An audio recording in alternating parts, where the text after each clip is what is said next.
ओम श्री गणेशाय नमः। ओम नमः शिवाय।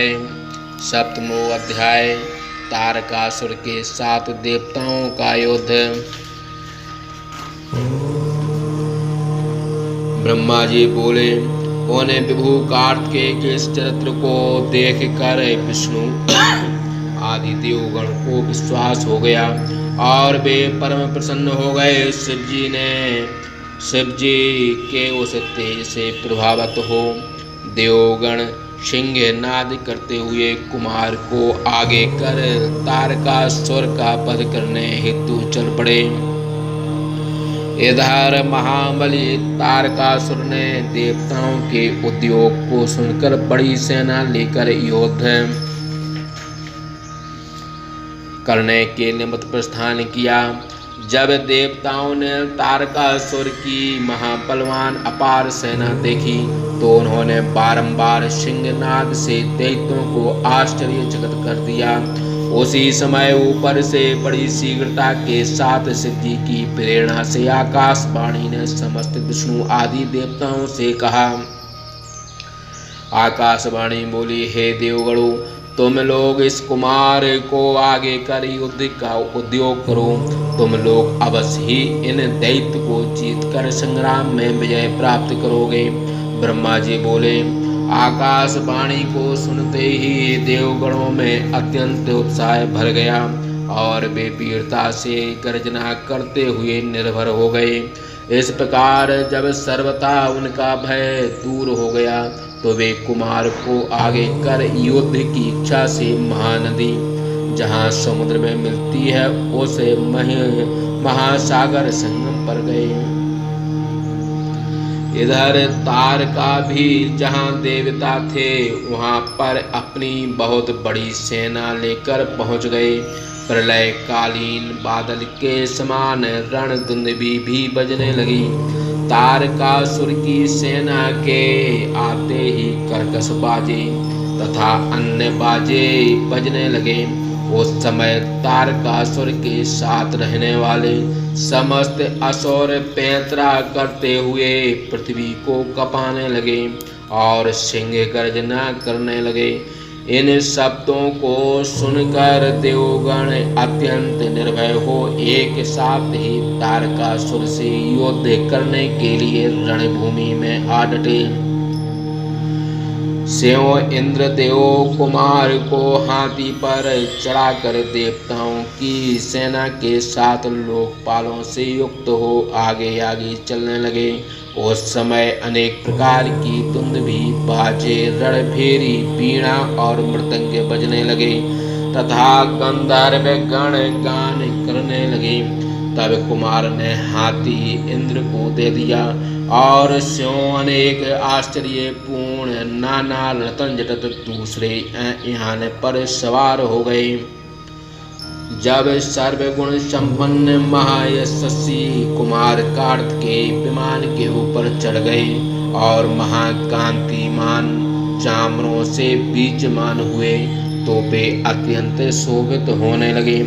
उस समय प्रेषता के द्वारा दिया गया छत्र जो अनेक रत्नों से जटित होने के कारण महाकांतिमान था तथा जिससे चंद्र किरणों के समान आभा निकल रही थी, वह छत्र कुमार के मस्तक पर धारण किया गया।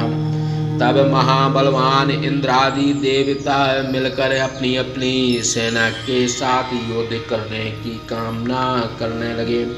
इस प्रकार देवता एवं दानव दोनों की व्यूह रचना कर अपनी अपनी सेनाओं के साथ युद्ध की इच्छा से रणभूमि में आमने सामने आ डटे। उस समय देव एवं दानवों की सेना परस्पर युद्ध की इच्छा से आमने सामने शोभित होने लगी तथा बंदी जन परस्पर स्तुति करने लगे। समुद्र के समान दोनों सेनाएं गरजने लगीं। उन शब्दों से कायरों के मन में भय तथा वीरों के मन में उत्साह का संचार होने लगा। फिर तो दैत्य एवं देवता दोनों ही एक दूसरे पर प्रहार करने लगे। और बल से उन्मत्त होकर क्रोध से अधीर हो युद्ध करने लगे। उस समय देव एवं दानवों में महाभयंकर युद्ध आरंभ हो गया। क्षण मात्र में पृथ्वी रुंड मुंडों से व्याप्त हो गई। बड़े बड़े वीर सम्मत मानी योद्धा क्षण मात्र में सैकड़ों एवं हजारों की संख्या में महाशस्त्रों के प्रहार से छिन्न भिन्न होकर पृथ्वी में गिरने लगे। दारुण खड़ग के प्रहार से किसी की भुजा छिन्न भिन्न हो गई और किन्हीं मानी वीरों के उरु छिन्न भिन्न हो गए। मुदगर तथा गदा के प्रहार से किन्हीं का सर्वांग छिन्न भिन्न हो गया। कुछ पास तथा भालों के द्वारा हृदय के विदीर्ण हो जाने से पृथ्वी पर गिर गई। कोई पीठ पर भाले चाकू एवं अंकुश के प्रहार से घायल हो गए। किन्हीं के सिर कटकर पृथ्वी में गिर गए। उस रणभूमि में सैकड़ों कबंद नाच रहे थे तथा कुछ लोग अपने हाथों में शस्त्र लिए हुए एक दूसरे को ललकार रहे थे। रणभूमि में खून की सैकड़ों नदियां बह चली और सैकड़ों की संख्या में भूत प्रेत तथा पिशाच वहां आकर उपस्थित हो गए। गीदड़ गीदड़ी गिरध बटु सैन तथा कौवे एवं अनेक मांस भक्षी जानवर आकर युद्ध में गिरे हुए योद्धाओं के शरीर का मांस भक्षण करने लगे। इसी समय महाबली तारकासुर बहुत बड़ी सेना लेकर देवताओं से युद्ध करने के लिए रणभूमि में आ पहुंचा। इंद्रादि देवताओं ने जब युद्ध में दुर्मंद तारकासुर को युद्ध करने के लिए उपस्थित देखा तो वे उससे युद्ध करने के लिए चल पड़े। उस समय दोनों सेनाओं में उल्लास पूर्वक गर्जना होने लगी।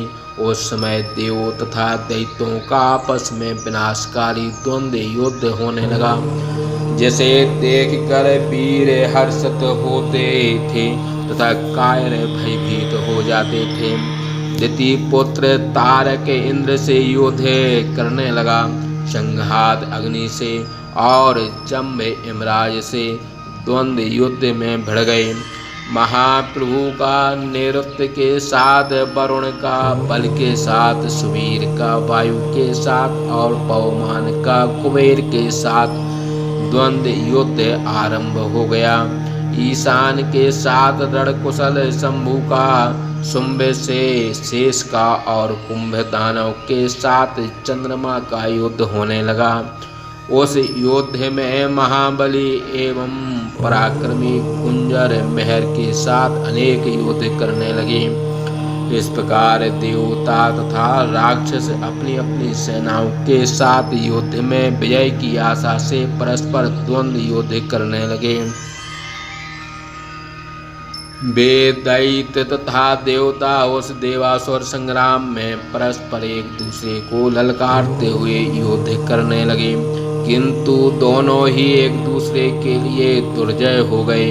उस समय परस्पर विजय की इच्छा रखने वाले उन देवताओं तथा दानवों का घनघोर युद्ध छिड़ गया, जो मनस्वी वीरों के लिए सुखदायक तथा कायरों के लिए भयदायक हुआ। युद्ध में घायल हुए अनेक देवता तथा दानवों के गिरने से वह रणभूमि अत्यंत भयंकर हो उठी।